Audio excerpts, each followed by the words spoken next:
왜 꼭 예수를 믿어야 되나? 가장 중요한 이유. 그것은 사람이 겉으로는 살아있는 것 같아도 속으로는 죽었기 때문입니다. 오늘 1절 말씀에 보면 그는 허물과 죄로 죽었던 너희를 살리셨도다. 그런 말씀을 하셨어요. 좀 황당하게 들리실 겁니다. 아니, 내가 이렇게 뻔히 살아있는데 뭘 죽기는 죽어. 사람은 육신과 영으로 그렇게 존재합니다. 육신이 살아있다고만 해서 그 사람이 온전히 살아있는 게 아닙니다. 영이 죽은 사람이 있습니다. 그 말씀을 하고 있는 겁니다. 자, 그렇다면 영은 왜 죽나요? 그것도 성경이 정확한 대답을 하고 있어요. 너희 허물과 죄로 죽었던 너희라고 그럽니다. 허물과 죄가 내 안에 들어오니까 내 영이 죽은 겁니다. 본래 우리 사람은 영도 살아있게 창조되었어요. 하나님이 우리를 흙으로 빚으시고 그리고 우리에게 생기를 불어넣어 주셨다는, 하나님의 영이 우리 안에 들어오셔서 우리가 사람이 된 겁니다. 그래서 육신의 생명과 영의 생명을 가지고 있었던 거예요. 그런데 아담과 하와가 에덴 동산에서 영원히 하나님과 살 수 있는 축복을 받아놓고도 선악과를 따먹지 말라고 하는 말씀을 어기고 선악과 따먹는 죄를 짓고 죄가 들어오게 되니까 하나님께서 성령을 거두신 거예요. 그래서 그때부터 사람에게는 육신의 생명은 있어도 영이 죽은 거죠. 그리고 육신에도 사망이 왔습니다. 창세기 6장 3절 말씀에 정확하게 말씀하고 계십니다. 여호와께서 이르시되 나의 영이 영원히 사람과 함께 하지 아니하리니 이는 그들이 육신이 됨이라. 그러나 그들의 날은 120년이 되리라 하시니라. 사람이 죄를 지어 영이 죽고 그리고 육신의 죽음도 온 거예요. 자, 사람이 죽으면 누구나 다 알지요. 아, 이 사람이 죽었네. 영이 죽어도 알게 되어 있습니다. 영이 죽은 사람은 표시가 나요. 가장 큰 것은 죄 중에 사는 것이죠. 죄가 문제가 얼마나 심각한 문제가 있는지를 모르니까 죄 중에 사는 거예요. 2절 말씀에 보면 그때 너희가 그 가운데서 행하여 라고 했는데 여기 그 가운데라는 말은 허물과 죄의 가운데라는 말입니다. 사람이 죄를 짓고도 태연히 그 가운데 살아요. 얼마나 문제가 되는지를 모르니까요. 심지어 죄를 은밀히 즐겨요. 아무런 가책이 없어요. 사람의 눈만 피하면 그럼 죄 얼마든지 지어요. 영이 죽은 것이 정말 무서운 것은요, 하나님의 저주 아래 있는 상태에 있기 때문에 그래요. 영이 죽으면. 3절 끝에 보면 본질상 진노의 자녀이었더니 라고 말합니다. 이 말은 영이 죽은 사람은 하나님의 진노 아래 있는 상태에 있어요.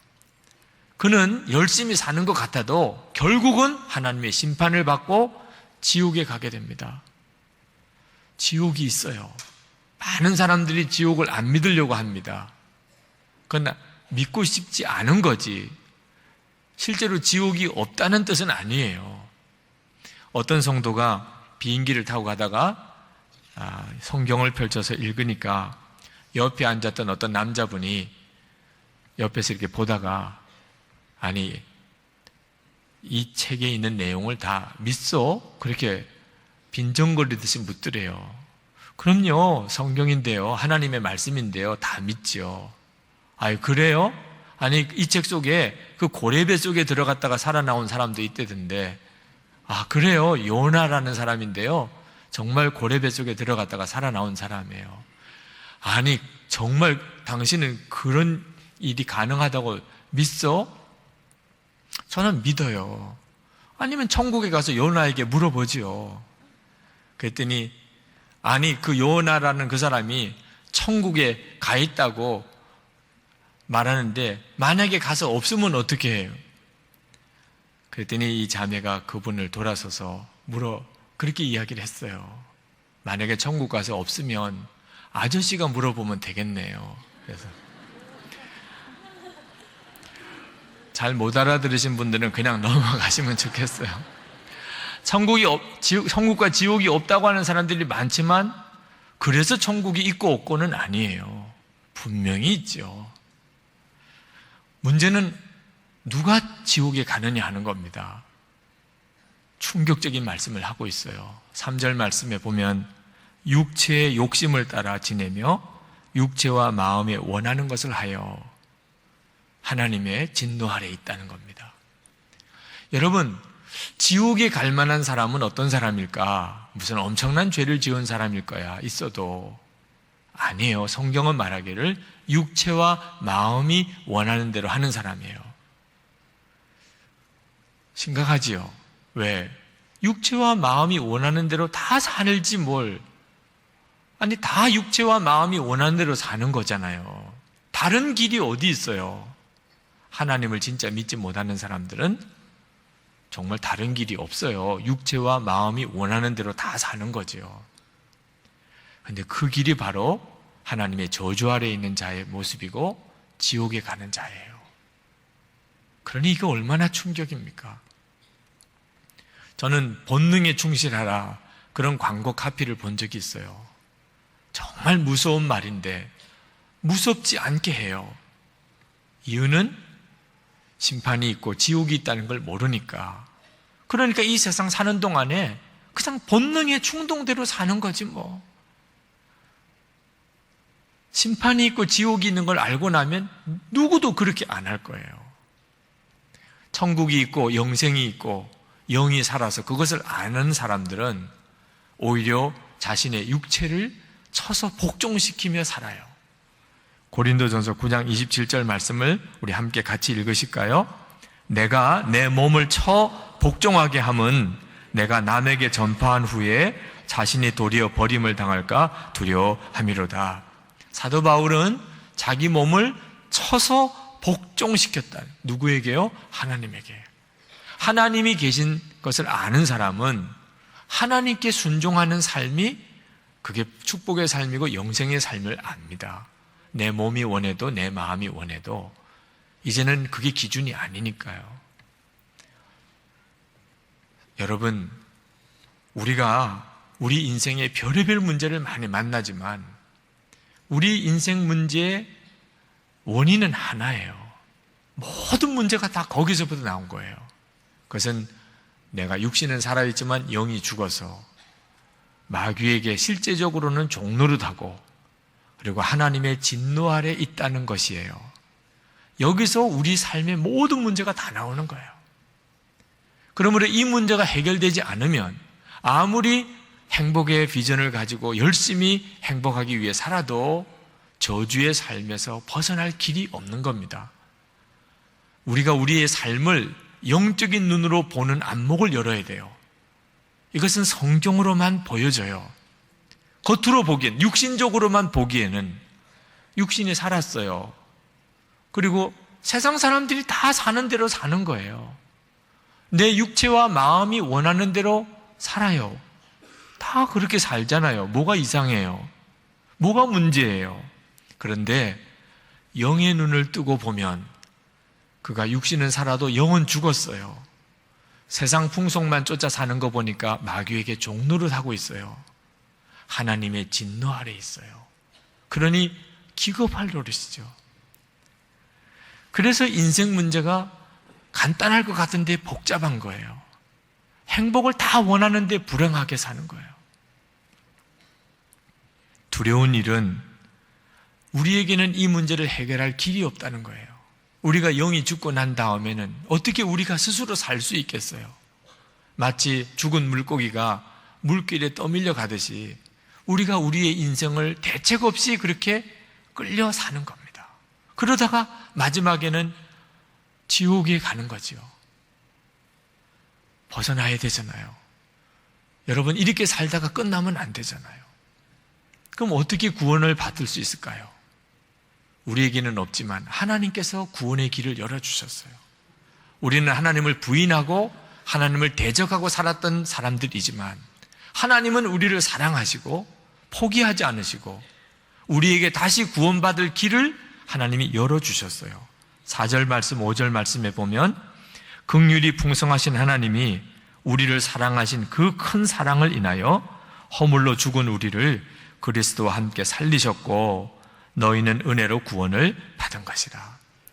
하나님이 우리를 너무나 사랑하시고 긍휼이 많으신 분이라 우리가 죄를 지었지만 하나님의 독생자인 예수님을 우리에게 보내서 대신 십자가에 죽게 하시고 누구든지 그 예수님을 믿는 자는 하나님께서 예수님과 함께 죽었다고 인정하시고 이제는 예수님의 생명으로 살게 하셔서 영생을 주시고 이제는 마귀에게 더 이상 종노릇 하지 않고 이제는 하나님의 보호하심과 인도함을 받으며 저주의 삶에서 하나님의 축복의 자녀가 되는 엄청난 축복을 주신 거예요. 그래서 예수를 믿으시라는 거예요.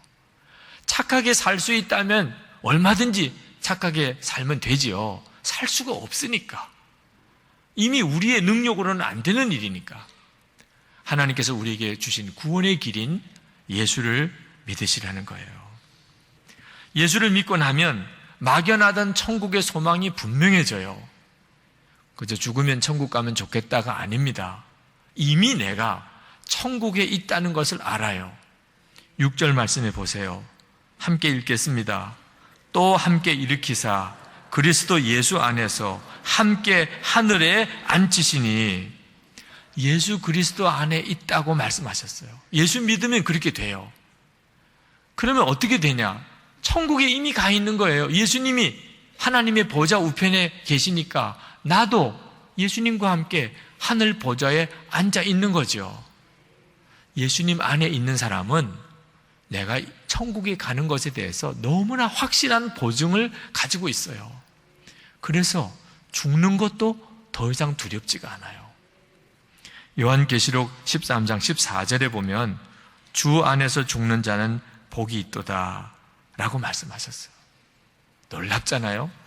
죽는 것도 복이 있대요.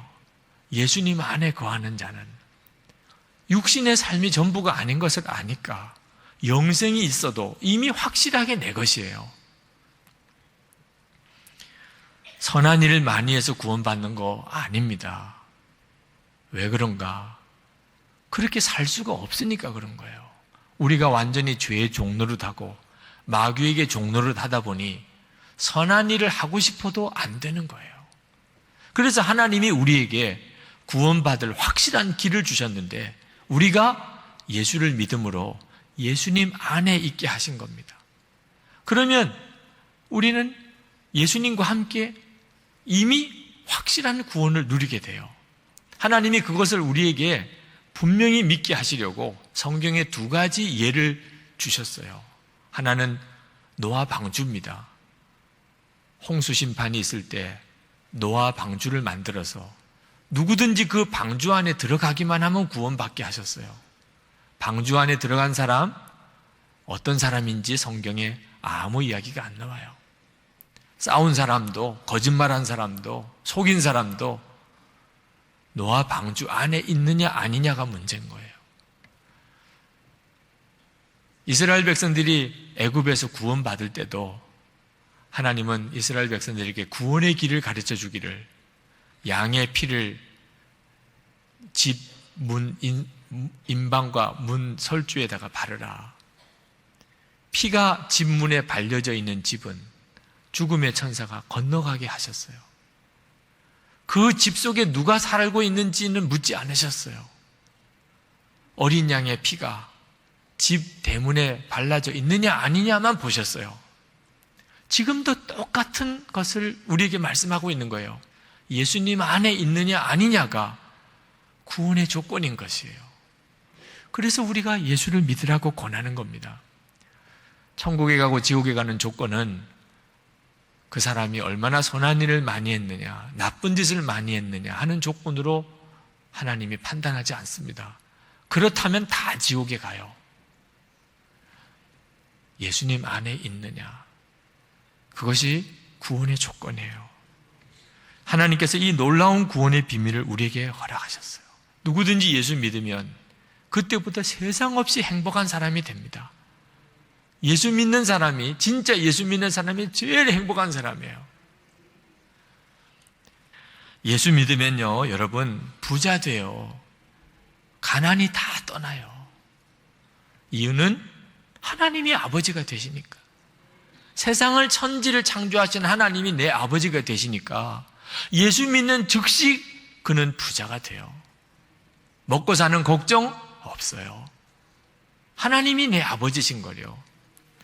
마태복음 6장 30절, 31절 말씀 한번 예수 믿으시는 분은 같이 읽읍시다.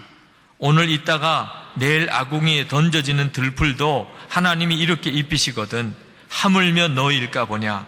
믿음이 적은 자들아, 그러므로 염려하여 이르기를 무엇을 먹을까, 무엇을 마실까, 무엇을 입을까 하지 말라. 가진 돈이 많지 않아도 상관없어요. 여러분, 부잣집 아이는요, 꼭 자기가 돈을 가지고 있어야 부자입니까? 아버지가 부자면 자기도 부자지요. 예수 믿으면 하나님이 아버지가 되신다니까요. 그러니까 그때부터 이제는 먹고 사는 걱정은 끝났어요. 염려 안 해도 돼요. 하나님이 다 먹이고 입히고 살리세요. 가난하냐 부자냐 구분은요, 소유를 얼마나 많이 가지고 있느냐가 아닙니다. 다른 사람에게 베풀 수 있느냐 못하느냐 하는 차이예요. 하나님이 진짜 아버지인 줄로 믿어지는 사람은 자기가 가지고 있는 것을 얼마든지 다른 사람에게 나눠줘요. 왜? 주면 하나님이 더 주시니까. 누가복음 6장 38절에 말씀하셨어요. 주라, 그리하면 너에게 줄 것이니 곧 후이되어 누르고 흔들어 넘치도록 하여 너에게 안겨주리라. 다른 사람에게 나눠주고 하나님으로부터 받아요. 하나님이 내 아버지인 줄 믿으면 부자예요. 그는 나누어줄 수 있는 사람이에요. 그런데 하나님이 아버지신 줄로 믿지 못하는 사람은 가지고 있어도 못 줘요. 내가 이거 가지고 있는 거 주고 나면 나는 없잖아요. 끝까지 움켜쥐고 평생 사는 동안 한 번 제대로 나눠줘 보지 못하고 그렇게 살아요. 그러니 하나님이 어떻게 복을 주어요? 하나님이 복을 주시는 원리가 오늘 말씀 누가복음 6장 38절에 남에게 주는 건데 주지를 못하니 하나님이 어떻게 풍성이 후이되어 누르고 흔들어 넘치도록 주실 수 있겠어요? 하나님을 믿지 못하면 아무것도 못해요. 사도 바울은 빌립보서 3장 7절부터 9절까지 말씀에 무엇이든지 내게 유익하던 것을 다 버렸대요. 해로 여겼대요. 배설물로 여겼대요. 이유는 예수님 안에서 발견되려 함이라. 예수님 안에서 발견되는 것이 가장 귀한 것인 줄 알았기 때문에 거기서부터 모든 것이 다 나오니까 사도 바울은 걱정이 하나도 없었어요. 예수 믿으면 정말 행복해져요. 예수 믿으면 행복해지니까 전도를 하는 거예요. 7절 말씀에 보실까요? 이는 그리스도 예수 안에서 우리에게 자비하심으로써 그 은혜의 지극히 풍성함을 오는 여러 세대에 나타내려 하심이라. 예수 믿은 사람들이 하여튼 세대를 이어가면서 주님 다시 오실 때까지 계속해서 전도를 하는 거예요. 왜? 너무 행복하니까.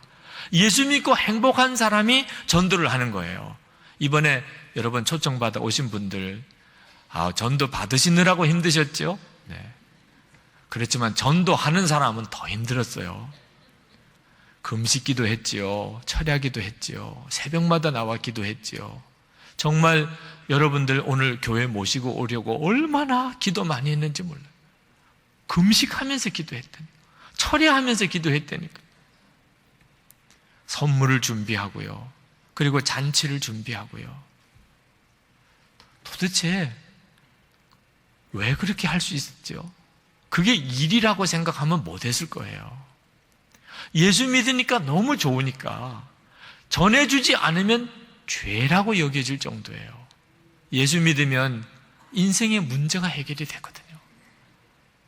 이제는 알겠어요. 하나님을 알겠고, 그리고 영생을 알겠고, 그리고 복 받는 길을 알겠고, 예수 믿고 나니까 내 마음의 문제가 해결이 됐고 가정이 해결되고, 이런 놀라운 이 축복을 내가 아는 사람에게, 사랑하는 사람에게 전하지 않으면 그게 죄잖아요. 그래서 전도 제발 좀 하지 마, 예수 믿으라고 좀 하지 마, 기도도 안 해도 좋아, 이러는데도 전도를 하게 되는 거예요. 몰라서 그러시니까, 영적인 비밀을 몰라서 그러니까, 아직도 영의 눈이 뜨이지 않아서 그런 거니까. 여러분, 예수를 믿고 정말 행복하신가요? 예수를 믿고도 행복하지 않은 분들이 있더라고요. 예수를 믿는데 내가 그동안 교회를 다녔어요. 그런데도 행복하지 않아. 남편이 나에게 좀 잘해주면 좋겠어. 아내가 나에게 잘해주면 좋겠어. 부모님이 나에게 조금 더 해주면 좋겠어. 자식들이 잘해주면 좋겠어. 이런 분들은 스스로가 행복한 게 아니에요. 예수를 믿는데도 그러시면 여러분은 전도할 뿐이 아니고 전도 받을 뿐이에요. 어째 예수 믿는데 그럴까? 아직도 육신의 눈으로만 모든 걸 보지 영으로 모든 문제를 보지 못하고 있기 때문입니다. 여러분이 실제로 예수 믿기 전에 어떤 상태였으며 어떤 처지였는지를 아직도 모르는 거예요. 내가 마귀에게 종노릇하고 영원히 멸망당할 저주 아래 있었던 자라는 것을 모르는 거예요. 거기서 내가 구원을 받았어요. 전적으로 주님이 십자가에 죽으심으로. 이제는 뭐가 더 부족해요? 하나님이 내 아버지가 되셨고 성령님이 내 마음에 오셨고 하나님의 축복의 사람이에요. 부족할 게 아무것도 없고 지금보다도 10배나 더 어려운 처지에 가도 우리는 너무너무 행복한 사람이에요. 사명이 힘드신 분들도 있으시더라고요. 역시 동일해요. 예수님 안에서 행복하지 않으니까 그런 겁니다. 예배 드리는 것도 힘들다, 기도도 힘들다, 전도도 힘들다, 사명은 말할 수 없이 힘들고, 그는 그게 힘들어서 그런 게 아닙니다. 예수님 안에서 누리는 이 놀라운 축복을 본인이 아직도 모르니까, 그러니까 그게 다 힘들게 느껴지는 거예요. 우리 주님의 약속은 다 아시다시피 요한복음 7장에 우리 속에 생수의 강이 흘러넘치는 거예요. 여러분 속에서 생수의 강이 예수님으로 인하여 여러분 주위에 있는 모든 사람, 여러분에게 잘 못해줘도 상관없어요. 지금보다 환경 처지 더 어려워도, 사명이 지금보다 훨씬 더 어려워도 상관없어요. 예수님이 여러분 안에 진짜 주님이시고 살아계시다면 생수의 강이 흘러넘치게 돼 있어요. 그래서 우리로 인해서 가정이 살고 직장이 살고 나라 민족이 사는 거예요. 행복한 사람이어야만 그걸 할 수 있어요.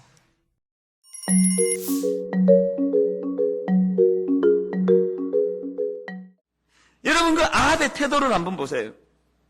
그 지금까지 놀라운 하나님의 역사하심을 목도했으면요, 상식적으로 생각할 때 그의 모든 교만한 행위를 회개하고 땅을 치며 자복하고 하나님 말고 다른 우상을 섬겼던 것에 대해서 눈물로 하나님 앞에 회개하며 돌아와서 하나님 찾았을 것 같은데, 그는 여전히 사악한 자기 부인의 영향력 아래에서 벗어나지를 못합니다. 1절을 한번 보세요. 아합이 엘리야가 행한 모든 일과 그가 어떻게 모든 선지자를 칼로 죽였는지를 누구에게? 이세벨에게 말하니. 변화가 없는 건 그 악한 여자 이세벨도 마찬가지예요. 2절에 보니까 이세벨이 사신을 엘리야에게 보내어 이르되 내가 내일 이맘때에는 반드시 내 생명을 저 사람들 중 한 사람의 생명과 같게 하리라. 변하기는커녕 더 강팍해졌어요. 이게 인생이더라는 거예요. 상식적으로 볼 때는 그 정도 역사가 일어나면은 모두가 다 고꾸라지고 하나님 앞으로 올 것 같은데 안 바뀌는 거예요. 왜 그럴까요? 자기 틀이 있는 거예요. 자기 생각의 기준이 있는 거예요. 그 틀을 벗어날 때는 어떤 하나님의 역사도 받아들이지를 않는 거예요. 제가 이 성경을 읽으면서 참 묘한 아이러니를 느끼는 게, 변해야 될 아합도 안 바뀌었어요. 변해야 될 이세벨도 안 바뀌었어요. 그럼 누가 변했습니까? 변하지 말아야 될 엘리야가 바뀌었습니다. 엘리야가. 상징적으로 참 많은 생각을 갖게 합니다. 이게 오늘 우리 현실 교회의 모습 아닌가요? 젊은 목회자가 신학교를 졸업하고 꿈을 가지고 교회를 개척합니다. 젊은 목회자가 참 살아계신 하나님을 의식하면서 교회 개혁을 꿈꾸며 전통적인 교회에 부임을 합니다. 교회 가가지고 얼마나 개혁의 깃발을 듭니까? 예배도 이렇게 드리면 안 됩니다. 조식도 이렇게 해가지고는 안 됩니다. 하나님을 의식해야 됩니다. 그렇게 열정을 가지고 교회를 시작했는데 한 10년, 20년 지나가지고 그 교회 가보면은요, 교회는 하나도 바뀌지 않았어요. 누가 바뀐지 아십니까? 그렇게 꿈을 가지고 개혁의 깃발을 드는 그 목사님이 그저 그런 목사로 전락해가지고 밥이나 먹고 사는 목사로 전락하는 불행한 일들이 현실에 일어나는 일이에요. 제가 지금 그 길로 가고 있는 목사가 아닌지를 자주 저를 돌아보게 되는 거예요. 안 바뀌니까요. 아무리 해도 변화가 없으니까요. 개척 초기부터 지금까지 입술에 재갈을 물리셔야 됩니다. 여러분, 사단이 우리의 입술을 통해서 역사하십니다. 역사하시는 게 아니라 역사합니다. 수도 없이 이야기를 해도 교회 패턴은 사람 얼굴만 바뀌지 날마다 똑같은 거예요. 그러니까 지치는 거예요. 엘리야가 지금 그런 상황이에요. 여러분, 가만히 한번 생각해 보세요. 사도행전 7장에서요, 예수 죽인 그 유대인들을 향해 스데반이 얼마나 복음의 메시지를 전합니까? 너희들이 예수를 죽였다, 너희들이 메시아를 죽였다, 그렇게 선포하니까 그 유대인들이 마음에 가책을 느낍니다. 그런데 결과가 어떻게 되느냐? 사도행전 7장 54절에 보니까 그들이 이 말을 듣고 마음에 찔려, 그 다음에 그를 향하여 이를 갈거늘. 마음에 찔림이 있다고 그것이 다 부흥으로 연결되는 게 아니더라고요. 오늘 설교 들으시는 여러분들 가운데 이 찬수 목사가 자꾸 책망하고 문제를 지적하는 것 때문에 마음에 이를 가는 정도는 아니라 할지라도 마음에 그 달갑지 않은 마음을 가지고 앉아 계시는 분이 상당히 많으시다고 봅니다. 표정 보면 다 알아요, 벌써. 어떤 분이 그분인지. 저는 하나님의 말씀이 선포되어질 때에 그것이 비록 축복의 말씀이 아니라 내 심령을 아프게 하는 말씀이고 그것이 비록 내 마음의 어떤 양심을 자극하는 부담스러운 말씀이라 할지라도 그것이 이를 가는 것으로 연결되지 않기를 바랍니다. 하나님 앞에 아합이 걸어갔던 그 길을 청산하는, 이세벨이 걸어갔던 그 길을 청산하는 변화가 일어나기를 원한다는 거예요. 이런 일이 잘 일어나지 않는 것이 현실이더라는 것이죠. 그러다 보니까 변해야 될 아합과 이세벨은 안 바뀌고 변하지 말아야 될 엘리야만 변질이 됐습니다. 3절을 보세요. 그가 이 형편을 보고 일어나 자기의 생명을 위해 도망하여 유다에 속한 부엘세바에 이르러. 저는 오늘 이 엘리야의 모습을 가만히 보면서 아니 어떻게 이렇게 한순간에 무너질 수 있는가? 한편은 위로가 돼요. 위대한 종 엘리야도 이렇게 한순간에 무너질 수 있는 것이라면 오늘 이 땅에 어떤 사람이 무너지고 어떤 사람이 우리를 실망시킨다 할지라도 그를 이해하지 않을 수 없는 사람이 아무도 없다는 거예요. 많은 분들이 엘리야의 갑작스러운 몰락을 여러 가지를 가지고 분석합니다만 저는 오늘 근본적인 엘리야의 침체의 원인을 3절에서 찾습니다. 3절. 오늘 설교의 핵심 워드는, 핵심 단어는 3절에 있습니다. 3절을 보세요. 그가 이 형편을 보고 일어나. 그가 이 형편을 보고 일어나 자기의 생명을 위하여 도망했다는 것입니다. 엘리야가 뭘 봤다고요? 눈앞에 펼쳐져 있는 이세벨의 위협을 봤어요.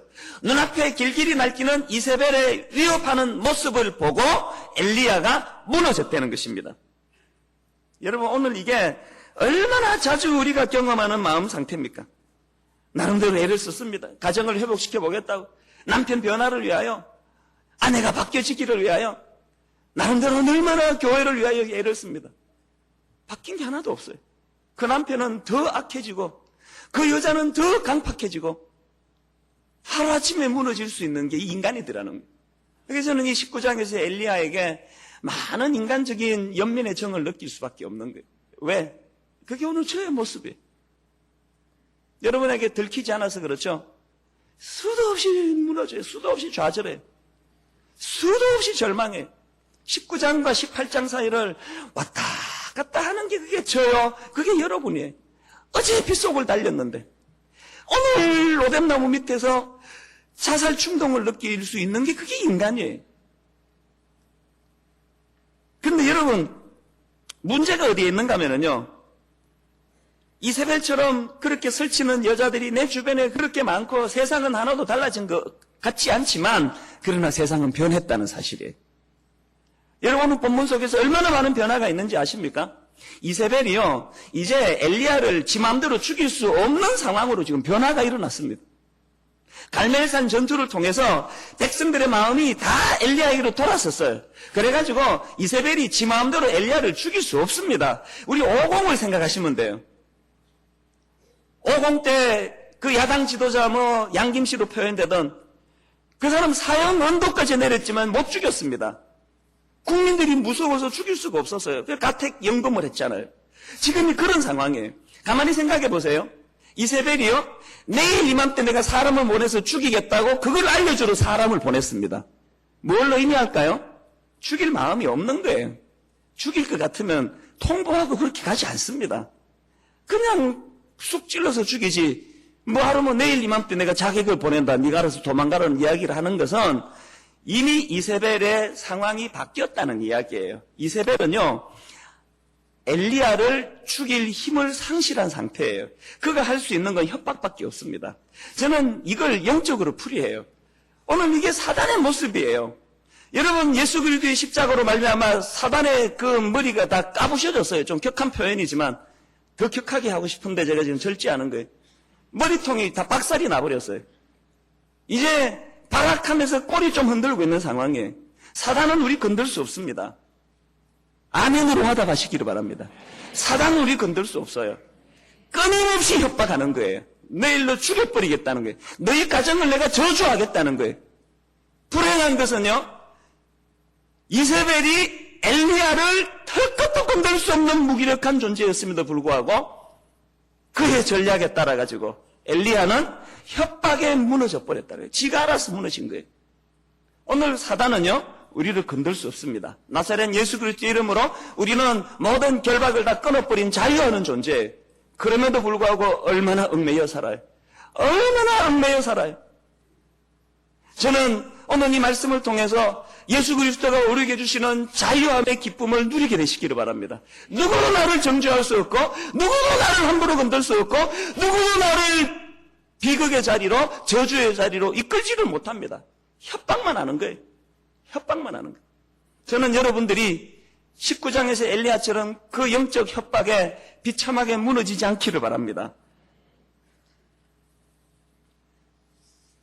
중요한 포인트는 뭐냐 하면은요, 이렇게 하나님 바라보지 못하고 이 위협하는 현실 세계만 바라봐가지고 협박에 그냥 지레 겁먹고 도망가는 엘리야 같은 사람들에게는 중요한 정상이 하나 있는데 현실을 과장해서 바라본다는 거예요. 현실에 대한 과장된 상황인식이요. 엘리야가 자기 생명을 위해서 도망갔다고 그렇게 기록했습니다. 상대는 죽일 힘이 없는데 현실을 과장해서 바라보는 거예요. 마치 창세기 25장에 나오는 에서처럼요. 저는 25장에서 에서를요, 목회하는 내내 마음에 모시고 사는 사람이에요. 에서가 사냥을 다녀왔어요. 배가 출출해요. 사냥에 몰두하느라고 한 끼 굶었는지 모르겠어요.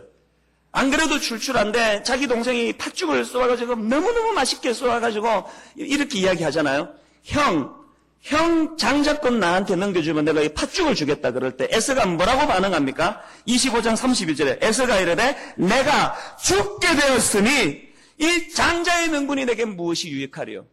현실을 과장하는 거예요. 여러분, 한 끼 굶는다고 죽습니까? 절대 안 죽습니다. 저는 목회하면서 이 에서의 25장을 항상 마음에 담아요. 저 스스로가 자주자주 마음이 무너질 때마다 현실을 과장하지 말자는 거예요. 안 죽는다는 거예요. 뭐가 여러분을 그렇게 괴롭히세요? 무슨 일로 여러분 그렇게 힘들어 하시는지 모르지만 과장하지 마시기를 바라요.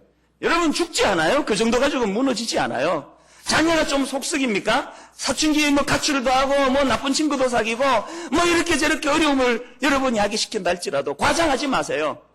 현실을 과장하시면 안 되는 거예요. 하루는 예수님께서 제자들하고 배를 타고 가시는데 너무 피곤하셨나 봐요. 배에서 잠깐 주무시는데 광풍이 불어닥쳤습니다. 제자들이 얼마나 놀랐던지요. 마태복음 8장 25절에 보니까 이렇게 이야기합니다. 그 제자들이 나와 깨우며 이르되 주여 구원하소서 우리가 죽겠나이다.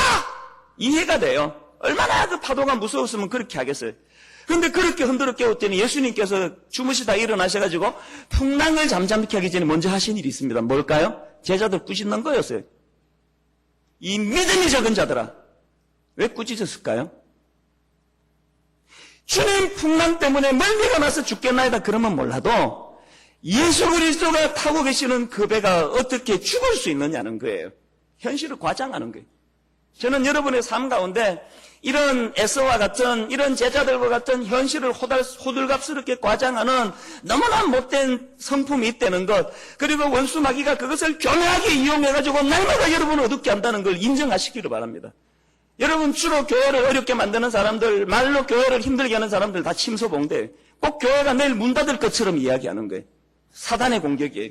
그렇지 않습니다. 하나님의 교회는 그렇게 부실하지 않습니다. 여러분의 가정 무슨 일로 힘들어하는지는 몰라도요, 부부를 한 가정으로 이끄실 때 하나님께서 그렇게 부실하게 세우지 않으셨어요.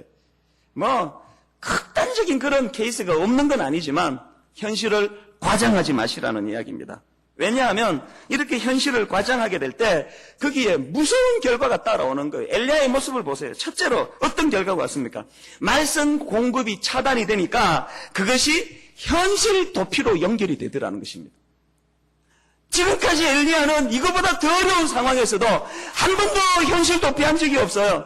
이거보다 더 절망적인 상황에서도 맞서 싸웠던 사람이에요. 그리고 또 하나, 그는 거처를 옮길 때마다 하나님의 이끄심에 따라서 옮겼던 사람이에요. 하나님 말씀하기 전에는 절대 움직이지 않았습니다. 여러분 다 아시지만요, 성경에 보면은 항상 여호와의 말씀이 엘리야에게 임하여 이르시되, 그리고 그 다음에 그가 여호와의 말씀에 순종하여라는 이 공식이 항상 따라갔습니다. 그런데 오늘 본문 2절에 보니까 그가 이 형편을 보고 일어나 자기의 생명을 위하여 도망하여. 어떤 분이요? 이런 이야기를 하시더라고요. 한자로 현실을 풀이할 때 이 현자라는 것이 왕변에 볼견자를 가지고 만든 게 이 현실할 때 현자라는 거예요. 뭘 의미할까요? 보는 것이 왕노릇 한다는 거예요. 보는 대로 움직이는 게 인간이라는 거예요. 엘리야가 역사하시는 여호와 하느님을 바라보지 아니하고 협박하는 그 정신 나간 이세벨 그 여자를 바라보니까 왕변에 볼견자에 따라 가지고 현실이 무너지더라는 것입니다. 저는 여러분들이 옆에서 협박하는 악한 사단의 세력의 영향을 받는 존재가 아니라 오늘도 일하고 역사하시는 여호와 하나님의 영향을 받고 그 하나님을 바라보는 영안이 열려지기를 바랍니다. 영안이 열려지면 현실도 피하지 않습니다. 절대 현실도 피하지 않습니다. 제가 하루에도 수없이 냉탕과 온탕을 왔다 갔다 하면서 발견한 법칙이에요. 하나님 바라보면 오만 사람이 달려들어 저를 죽이려고 덤벼도 겁나지 않은데, 현실을 바라보면 이건 나한테 너무 무거운 짐이에요. 내려놓고 싶어요. 도망가고 싶어요. 저는 여러분에게 주어진 장애물을 탓하지 아니하시고 그 무서운 협박에 놀아나는 나약함을 직시하게 되시기를 바랍니다. 현실도 피하지 않으시는 하나님의 사람 되시기를 바랍니다.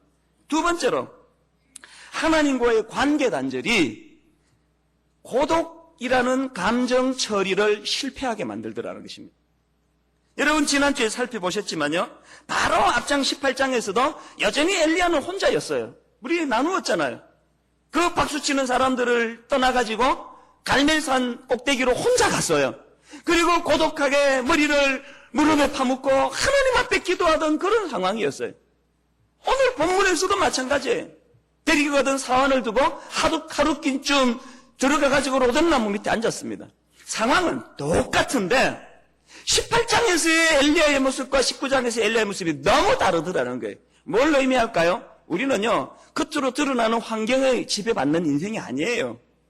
엘리야가 하나님하고 관계가 잘 정립됐을 때는 그 외로움이라는 감정, 고독이라는 감정에 휘둘리지 않았습니다. 하나님과의 관계에서 문제가 있고 왕변의 볼견자라고 하는 눈에 보이는 이세벨에게 영향을 받으니까 감정 처리가 안 되더라는 거예요. 여러분 인생은요, 누구나 다 고독한 인생이에요. 외로운 인생이에요. 여기 결혼 안 한 형제 자매들 잘 들으세요. 시집만 가면 장가만 가면 여러분의 고독의 문제가 해결될 걸로 생각하는 사람들은 착각 중에 착각이에요. 결혼한다고 해서 본질적인 고독은 없어지지 않습니다. 하나님이 주신 외로움의 자리는 우리가 감수해야 될 문제예요. 우리 가정처럼 부부 사이가 원만하고 서로를 잘 배려하는 이런 가정이 어디 있겠습니까? 라고 말을 해야 되는 저를 아시잖아요. 보편적으로 따져서 우리 가정은 정말 문제가 없는 가정이에요. 그러나 제가 져야 할 짐은 우리 집사람이 손가락 까딱하지 못해. 여전히 고독한 거예요. 여러분, 단호하게 말씀을 드립니다. 외로움을 느끼시는 분요, 여러분만 외로운 거 아니에요. 모든 사람이 다 외로워요. 여러분 가정만 어려운 게 아니에요. 모든 가정이 부부간에 어떤 문제가 있어서 씨름하는 거예요. 이럴 때 이 고독이라는 감정을 어떻게 처리하느냐가 여러분에게 죽고 사느냐의 문제예요. 그 문제를 잘 해결하지 못해가지고 이상한 데 가서 그것을 해소하려고 그러고 그런 역기능적인 쪽으로 마음을 몰고 가가지고 몰락하는 일들이 너무 많더라는 것입니다. 그런가 하면 세 번째로요. 하나님과의 관계 단절이 창조의식 파괴로 연결이 되고 그것이 자기 연민이라는 비참한 쪽으로 귀착이 되더라는 것입니다. 4절을 한번 보세요. 하반절에 여호와여 넉넉하오니 지금 내 생명을 거두시옵소서. 나는 내 조상들보다 낫지 못하나이다. 한 번도 보여주지 않았던 엘리야의 감정이에요. 그는 늘 그리시니까에서 혼자였습니다. 그는 늘 고독하게 하나님께 기도했던 사람이에요.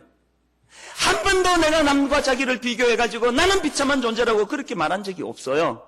그런데 하나님과의 관계가 단절이 되니까 눈에 보이는 것에 영향을 받으니까 창조의식이 파괴가 되고 비교의식이 그 자리를 차지하고 그것이 자기 연민으로 귀착이 되더라는 것입니다. 얼마나 무서운 법칙입니까? 저는 우리 부교육자들에게 날마다 부탁하는 게 사역자에게 가장 무서운 건 자기 연민이에요. 왜 나 이 모양인가? 나는 왜 설교를 잘 못할까? 그렇지 않습니다. 여러분, 예수 믿는 성도들에게 가장 위험한 감정은 자기 연민이에요. 그 자기 연민은 창조의식이 파괴되는 것부터 시작이 된다는 사실입니다. 누가 여러분을 그렇게 비참하게 만들던가요? 저는 오늘의 이 말씀을 가만히 살펴보면서요, 이 18장에서의 엘리야의 모습과 19장에서의 엘리야의 모습을 보면서 너무너무 중요한 포인트 하나를 발견해요. 환경은 달라진 거 없어요. 17장에서부터 죽이겠다 그랬고 18장에도 힘들었고 19장에서도 힘들어요. 17장에서도 엘리야는 혼자였고 18장에서도 그는 혼자였고 19장에서도 그는 혼자예요. 상황은 달라진 거 없어요. 환경은 달라진 거 없어요. 그런데 18장에서의 엘리야는 위대한 영웅의 모습이고 19장에서의 모습은 일그러진 우리들의 영웅, 비참하게 몰락된 한 존재로 전락을 해요. 여기서 제가 발견한 게 뭔지 아십니까? 사람은요, 각자의 값어치가 다 틀려요. 여기에 수천 명이 앉아 계시지만요, 천수백 명 중에서 모든 사람의 인생의 값어치가 똑같다고 생각하시면 오산이십니다. 그렇지 않습니다. 이 안에는요, 너무나 값어치 있고 존귀한 인생이 계시는가 하면 이 안에는요, 별 쓰잘데없는 인생도 많이 계세요. 많이 계시는 게 사실이에요. 더 중요한 게 뭔지 아십니까? 그 인생의 값어치는요, 자기가 결정한다는 사실이에요. 자기가 결정한다. 옆에 사람이 여러분의 인생의 값어치를 규정짓지를 않습니다. 민수기 14장 28절 법칙이라 그럽니다. 이것을요. 민수기 14장 28절을 보세요. 그들에게 이르기를 여호와의 말씀에 내 삶을 두고 맹세하노라. 너희 말이 내 귀에 들린 대로 내가 너희에게 행하리니. 홍해를 건너 가나안을 향해 나아가는데 간첩 12명을 보내가지고 정탐을 했습니다. 12명이 보고를 하는데 10명은 우리가 죽었다는 거예요. 왕변에 볼견자예요. 가서 보니까 거인들이 보였어요. 적군들이 보였어요. 무기가 대단했어요. 그래가지고 우리는 메뚜기 같다는 거예요. 우리 죽었다는 거예요. 이길 수 없다는 거예요. 여호수아와 갈렙 두 사람은 무슨 소리냐는 거예요. 그들이 본 것은 여호와 하나님이라는 거예요. 그들이 비록 덩치가 크고 그들이 비록 엄청난 힘을 가졌지만 그들의 보호자는 떠났고 우리의 보호자 여호와 하나님이 우리와 함께 계신다는 거예요. 그러니까 그들이 우리 박이라는 거예요. 하나님이 민수기 14장 28절에서 이렇게 말씀했습니다. 너 방금 너를 그렇게 메뚜기처럼 취급했니? 네 말이 내 귀에 들린 대로 그런 인생이 될 것이라는 거예요. 여호수아와 갈렙을 향하여 현실은 비록 어렵고 장애물은 너무 크고 우리는 메뚜기처럼 초라한 형편에 처했다 할지라도 우리는 여호와 하나님을 바라봅니다. 하나님의 능력을 믿습니다. 하나님이 우리 보호자가 되십니다. 그래서 그들은 우리 밥입니다. 우리는 그들을 이깁니다. 그랬더니 하나님이요? 뭐라고? 너 방금 그렇게 이야기했니? 너 말이 내 귀에 들린 대로 그대로 해주겠다는 거예요. 얼마나 이 하나님의 법칙이 강력했는지요. 하나님의 이름을 걸고 맹세하신 말씀이에요. 여호와 하나님께서 당신의 이름을 걸고 이거예요. 맨날 죽겠다 그러고 맨날 나는 쪼다 같은 인생이다. 우리 집구석은 잘 될 수가 없다. 우리 새끼들은 나 그저 그렇고 삼류 인생이 될 것이다. 이놈의 교회는 날마다 이 모양이고 교회는 부흥할 수 없다. 날마다 이렇게 떠들고 다니는 인간이 세상에서 성공하고 사람들에게 인정받고 존경받고 행복하게 사는 이런 일이 일어나면은 내가 하나님 아니라는 거예요. 이게 오늘 우리 신앙생활의 핵심입니다. 사단이요, 오늘 저를 향해서 날마다 공격하는 게 그거예요. 왜 그것밖에 안 됐냐는 거예요. 사람을 보내가지고 예배를 흐트러 놓습니다. 제 안에 두려움을 심어 놓습니다. 그러나 그 사단은 제 몸의 털끝도 건들지 못하는 나약한 존재예요. 내가 나를 규정 짓는 거예요. 어떤 공격이 있어도, 어떤 연단이 있어도, 어떤 어려움이 있어도 나는 하나님을 믿습니다. 내 속에 일하시는 하나님, 내 보호자 되시는 하나님, 그분이 오늘도 일하시기 때문에 나는 무너지지 않습니다. 악령을 쓰고 그것과 싸워 나가면은 하나님께서 네 말이 내 귀에 들린 대로 그대로 시행하겠다. 저는 모든 인생이 다 값어치가 다 다를 수밖에 없다면 그 값어치를 매기는 선택권이 여러분에게 주어졌다면 저는 여러분 인생을 싸구려 취급하지 않으시기를 바랍니다. 저는 여러분 인생을 가치 있는 존재로 매기시기를 바랍니다. 여러분이 그렇게 매기시면 돼요. 엘리야 보세요. 하나님이요, 그 절망한 엘리야를 위하여 처방전을 주시는데 외부에 무슨 뭘 주는 게 아니에요. 한상 차려서 먹으라 그러고 일어나라는 거예요. 힘내라는 거예요. 달려가라는 거예요. 그냥 뿔떡이를 하면 돼요. 뭐 새로운 힘 공급받을 거 없습니다. 저는 이해가 안 되는 게 맨날 성령이 오시옵소서 그렇게 기도하는 사람들은 그 이상한 사람들이 와 계세요 이미. 여러분은 힘이라고 계세요. 와 계시는 성령님들 왜 자꾸 오시라고 그러는지 몰라요. 찬송가도 바꿔야 될 게 많아요. 맨날 성령님 오시라고 그러시면 안 돼요. 와 계시는 거예요. 여러분이 그분이 일하지 못하도록 가로막고 있기 때문에 그런 거예요. 저는 여러분 내면에 혁명이 일어나기를 원합니다. 시카고에서 비참했던 제가 오늘 이런 하나님의 종으로 쓰임받는 자리까지 간 건 딱 변화된 건 내 마음 하나밖에 없습니다. 결론을 저는 이렇게 맺고 싶습니다. 여러분 우리도 강해져야 돼요. 더 무섭게 공격할 거예요. 시시한 데 마음 쓰지 마시기를 바랍니다.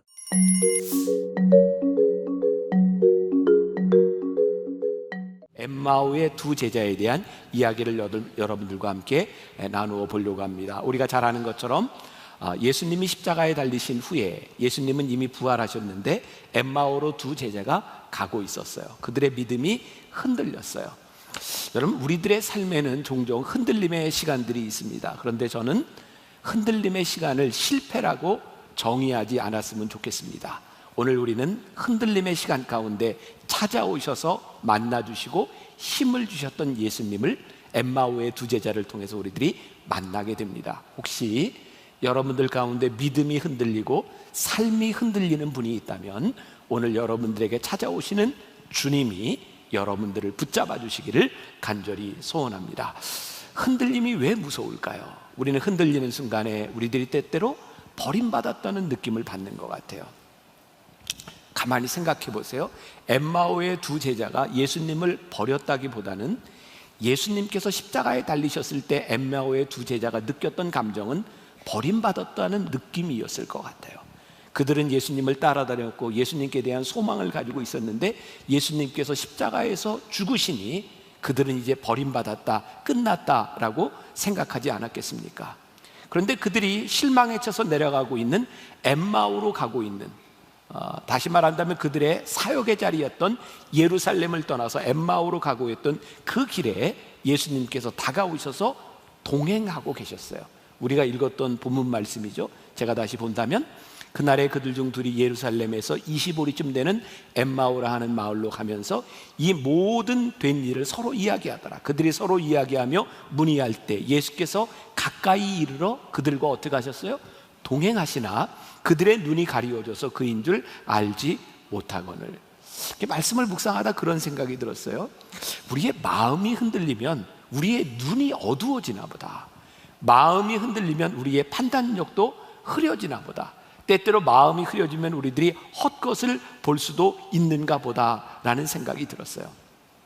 바로 직전까지 예수님을 메시아로 알고 따르던 그들에게 예수님이 십자가에 달리셨다는 그 비극적인 사건을 들었을 때에 그들의 마음이 흔들렸고 절망적인 그들의 삶에서, 자, 여기서 절망이라고 하는 말을 생각해 볼까요? 그들은 왜 절망했을까요? 저는 절망은 우리들이 이해할 수 없는 순간에 찾아온다고 생각해요. 어떤 일이 일어나든 우리들이 이해할 수 있는, 우리들이 납득할 만한 일이라면 그게 절망적일까요? 그 예수님의 죽음이 그들에게 이해가 될 수 없는 일이었어요. 그 일이 그들의 마음들을 흔들어 놓았던 것 같아요. 그런데 참 흥미롭죠. 이들이 흔들린 마음을 가지고 절망을 가지고 걸어가면서 서로 문의하며 이야기합니다. 참 저는 이런 생각이 들더라고요. 그래, 모르는 사람끼리 얘기해봐야 뭔 답이 나오겠냐. 그들이 서로 문의하며 이야기할 때 그들의 마음은 더욱 답답했을 것 같아요. 여러분들 마음이 흔들릴 때 같이 흔들리는 사람하고 이야기해야 아무 소용없습니다. 그들이 지금 그런 상황이었던 것 같아요. 그들 옆에 예수님께서 동행하고 계셨는데 오늘 성경이 분명히 이야기하고 있는데 그들의 눈이 가리워져서 그인 줄 알지 못하거늘. 흔들리는 그의 인생 가운데 예수님이 동행하고 계셨는데 그들의 눈이 가리워져서 예수님을 보지 못하고 있는 거죠. 오늘 성경 말씀은 엠마오로 가는 사람을 뭐라고 표현하고 있냐면 두 제자라고 표현하고 있습니다. 아마 이들은 12제자에 속했던 사람은 아니었던 것 같아요. 그런데 두 제자라고 이야기한 것을 보니까 12제자 중에 하나는 아니었지만 예수님의 측근에서 예수님을 따라다니던 제자 중에 하나였을 것이다 라고 하는 것을 우리들이 상상할 수 있을 것 같아요. 그런데 그들이 문제 가운데 예수님이 십자가에 달리신 그 일을 이해할 수 없다고 생각할 때 그들은 문제에 함몰되기 시작하죠. 여러분 잘 기억하세요. 문제에 함몰되면 답이 보이지 않습니다. 우리의 인생에 흔들리는 순간에 문제에 집중하면 답이 보이지를 않습니다. 그래서 우리들이 무엇을 보느냐, 무엇을 집중하느냐에 대한 문제인데요, 이 엠마오로 가고 있던 두 제자가 슬픈 빛을 띠고 마음이 흔들려 주님을 바라보니 주님을 볼 수 없는 거죠. 슬픔으로 눈이 가렸던 이들의 인생에서 정말 중요한 것이 있는데 그들이 보아야 될 것, 그들이 흔들린 가운데서 그들이 보아야 될 것이 있었던 거죠. 저는 이런 생각을 합니다. 우리들의 믿음이 흔들릴 때 우리들이 보아야 될 것이 있다. 그게 뭐냐면 우리들이 경험했던 믿음의 흔적을 찾는 일이라고 생각해요. 만일 이 엠마오로 가고 있던 이 두 제자가 그들이 주님과 함께 하면서 그들의 삶에 찾아왔던 확신에 찼던 그들의 믿음의 흔적을 보았더라고 하면, 주님과 함께 했던 그 시간들을 기억했더라고 하면 그들이 그렇게 흔들렸을까? 문제는 흔들리는 그 순간에, 그들이 믿음을 잃어버렸던 그 순간에 그들이 보아야 된 믿음의 흔적을 찾지 못하고 있었다. 오늘 제가 여러분들에게 도전합니다. 여러분들의 인생에 흔들림이 찾아올 때 여러분들의 인생에 있었던 믿음의 추억을 기억하십시오. 하나님과 함께 하셨던 그때를 여러분들이 기억하십시오. 흔들려도 괜찮아요. 흔들릴 수 있어요. 우리의 믿음은 언제든지 흔들릴 수 있어요. 그러나 우리들이 붙들어야 되는 것이 있어요. 우리의 믿음의 추억이 있어야 되고 믿음의 흔적이 우리들에게 있어야 돼요. 요한복음 6장에 이런 말씀이 있어요. 60절 이하에 있는 말씀인데, 제자 중 여럿이 듣고 말하되 이 말씀은 어렵도다, 누가 들을 수 있느냐 한데, 예수님께서 말씀하시는데 믿을 수 없다는 거예요. 그때부터 그의 제자 중에서 많은 사람이 떠나가고 다시 그와 함께 다니지 아니하더라. 예수께서 12제자에게 이르시되 너희도 가려느냐? 시몬 베드로가 대답하되 주여, 영생의 말씀이 주께 있사오니 우리가 누구에게로 가오리까? 우리가 주는 하나님의 거룩하신 자인 줄 믿고 알았사옵나이다. 베드로에게 그 믿음이 있을 때 다른 사람들이 다 흔들려 떠나가도 베드로가 주님을 붙들겠다고 이야기하죠. 이 위대한 베드로가 그 다음에 흔들리지 않았나요? 아니요, 흔들렸어요. 그는 또 흔들렸어요. 그런데 그를 붙잡아줬던 믿음의 추억들, 예수님을 3번씩이나 부인했던 베드로가 예수님의 눈빛을 보았을 때, 밖에 나가서 통곡하고 울었던 주님의 눈빛을 볼 수 있을 때 그는 흔들렸지만 다시 붙잡아 주시는 주님을 경험하게 되죠. 흔들리는 믿음에 대한 답은 여러분들 잘 기억하십시오. 내가 모든 것을 다 알게 되었다, 이것이 아니라 답을 아시는 주님을 믿게 되었다라는 거예요. 여러분, 제자들이요, 예수님이 하시는 모든 것들을 다 이해하기 때문에 믿음이 생기고 모든 것이 풀려진 것이 아니라 주님이 누구신지를 믿을 때 그들에게 모든 것이 풀려지는 거죠. 결국은 주님에 대한 신뢰, 이것이 믿음인 거죠. 사람을 믿으면, 주님을 믿으면 우리들에게서 일어나는 일들이 설명될 때가 많습니다. 근데 주님을 믿지 못하면 우리들의 삶이 설명이 되지 않습니다. 우리들의 삶이 설명되지 않아요. 제가 말씀을 굉장히 흥미롭게 보았어요. 25절부터 27절 그런 말씀이 있어요. 이르시되 미련하고 선지자들이 말한 것을 마음에 더디 믿는 자들이여, 그리스도가 이런 고난을 받고 자기의 영광에 들어가야 할 것이 아니냐 하시고, 이에 모세와 모든 선지자의 글로 시작하여 모든 성경에 쓴 바 자기에 관한 것을 자세히 설명하시니라. 이 말씀 전에 여러분 참 흥미로워요. 이 두 제자가 예수님이 이렇게 옆에 가시는데 예수님에게 예수님에 대한 이야기를 다 합니다. 이런 일이 있었고 이런 일이 있었고. 그런데 그들은 실망에 처했어요. 예수님께서 그들을 바라보며 이렇게 말씀합니다. 미련하고 선지자의 모든 것을 마음에 더디 믿는 자들이요. 예수님 어떻게 미련하다는 말을 하실까요? 예수님이 두 제자를 보고 이 미련한 놈들아 그러셨어요. 근데 말씀의 뉘앙스를 보면 예수님은 그들을 질책하세요. 이 미련한 놈아 이렇게 말씀하시는 거 아니라, 아유 이런 미련한 놈아. 그 말씀은 뭔지 아세요? 지금부터 내가 하는 말을 잘 들어라. 그리고 예수님께서 이 모든 것들을 다 설명해 주셨을 때 어떤 일이 일어났는가? 31절에 보니까 그들의 눈이 밝아져 그인 줄 알아보더니 예수는 그들에게 보이지 아니하시는지라. 자, 여러분 보세요. 진짜 놀라운 일이 일어났어요.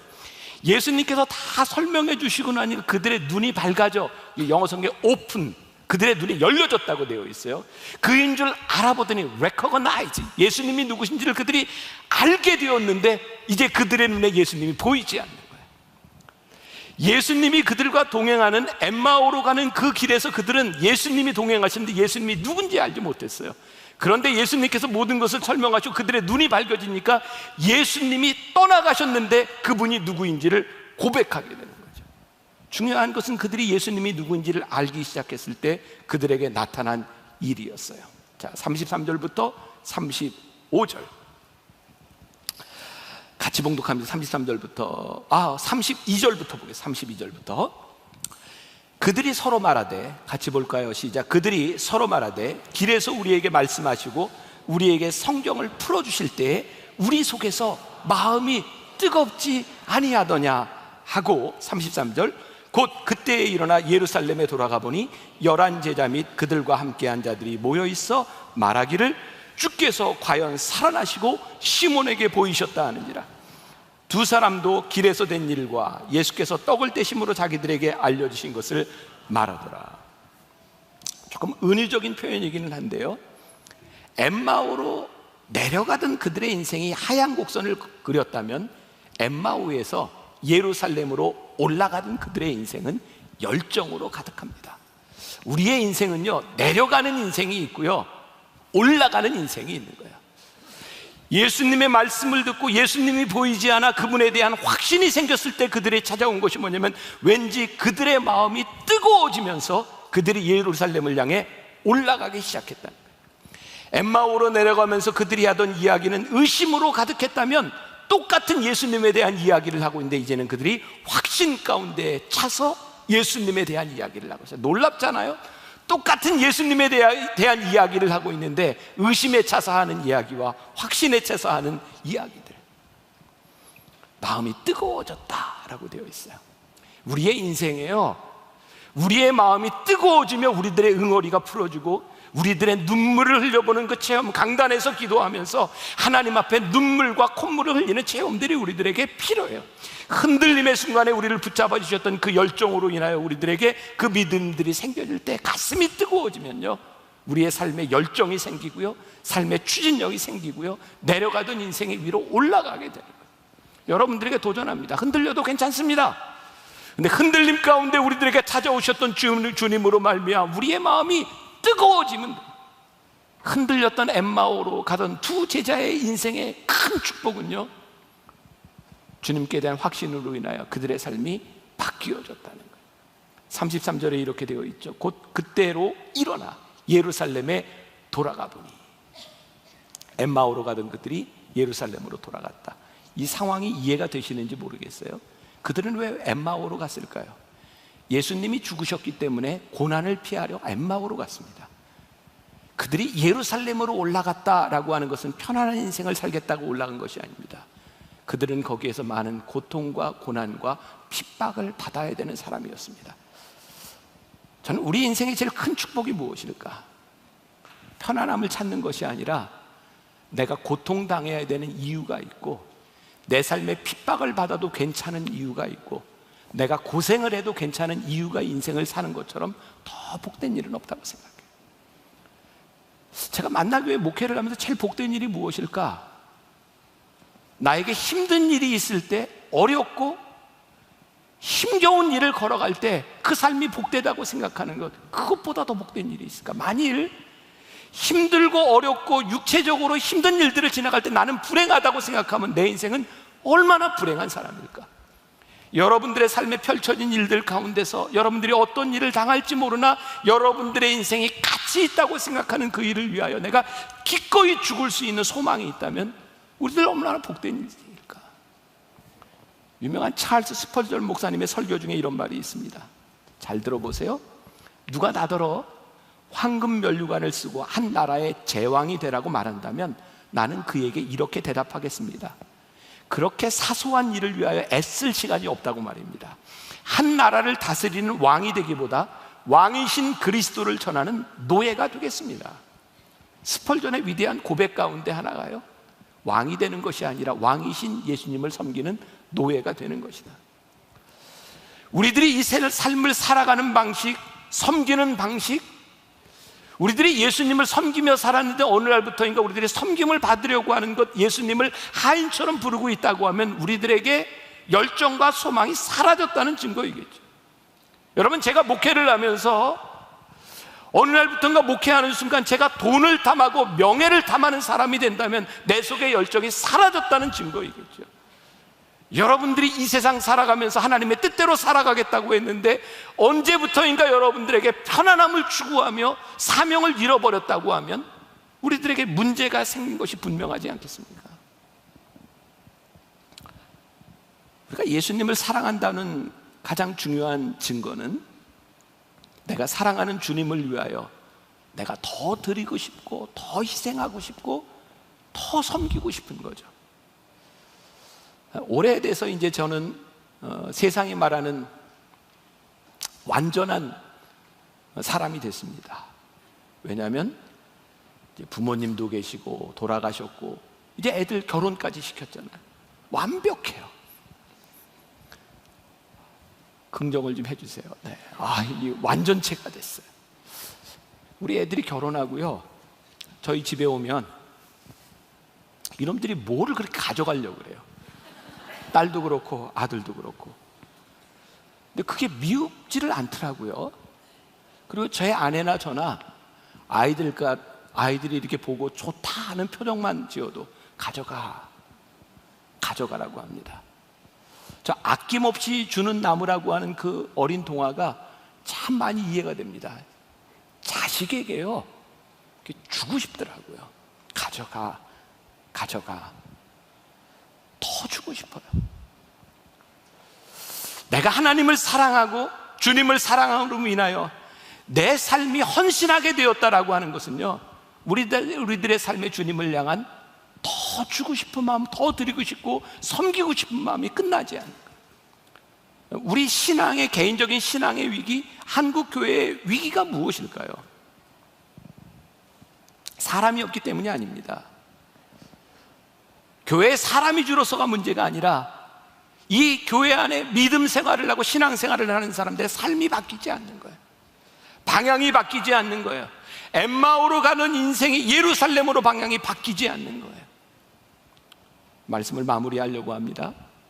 우리가 잘 아는 25살에 우리나라 감리교 최초의 선교사로 들어왔던 아펜젤라 선교사님이 있습니다. 1885년 부활절에 우리나라 선교사로 들어왔습니다. 11년 만에 이분이 미국의 안식년을 맞아 고국으로 돌아갑니다. 그때 아펜젤라 선교사의 아버지가 아들을 보며 이렇게 말한 기록이 있습니다. 아들아, 내가 나보다 더 늙었구나. 이제 됐다. 나와 함께 여기서 살자꾸나. 그때 아펜젤러가 이렇게 말을 합니다. 하늘나라는 미국이라고 가까운 곳도 조선이라고 먼 곳도 아닙니다. 나는 조선에서 살다 조선에서 죽어 하늘나라에 가겠습니다. 그리고 돌아와서 몇 년을 더 살다가 조선에 온 지 17년째 되던 날 그는 목포로 배를 타고 가던 배가 침몰했고 아펜젤라 선교사가 물에 빠진 것이 아니라 물에 빠진 학생을 구하려고 뛰어들었다. 아펜젤라 선교사는 거기서 그렇게 죽습니다. 청년 두 사람을 건져내고 바닷속에서 사라져버린 아펜젤라, 그는 1885년 25세 나이에 한국에 돌아와서 정말 열심히 일할 나이 중년에 1912년에 서해안 앞바다에서 죽습니다. 안타깝다고 말하지만 그의 삶은 참 아름답습니다. 아름답게 산 사람의 죽음은 참 멋있습니다. 요즘 제가 굉장히 두꺼운 책을 하나 읽었어요. 조선 회상, 우리나라에 부부 선교사로 들어왔던 로제타올 부부. 저는요, 그들이 미국에서 카나다에서 우리나라에 들어오기까지 그 과정이 얼마나 힘들었는지, 그들이 얼마나 우리나라 땅에 들어오기 위해서 기도했는지, 정말 하나님이 기적적으로 역사해 주시지 않았다면 그 부부가 한국에 들어올 수 없었어요. 근데 그 부부가 한국에 들어와서 그 남편이 갓난아이 하나 놓고 풍토병으로 죽어요. 근데 그 아들 샤우드 홀이요, 한국에서 어린 시절을 보내다가 한국의 폐병으로 죽어가는 사람들을 보면서요, 이 한국의 이 폐병을 치료하고 싶다고 미국으로 돌아가서 의사가 됩니다. 그리고 내과에서 폐병을 연구하고 아내를 만나 돌아와서요, 한국에서 의사가 돼요.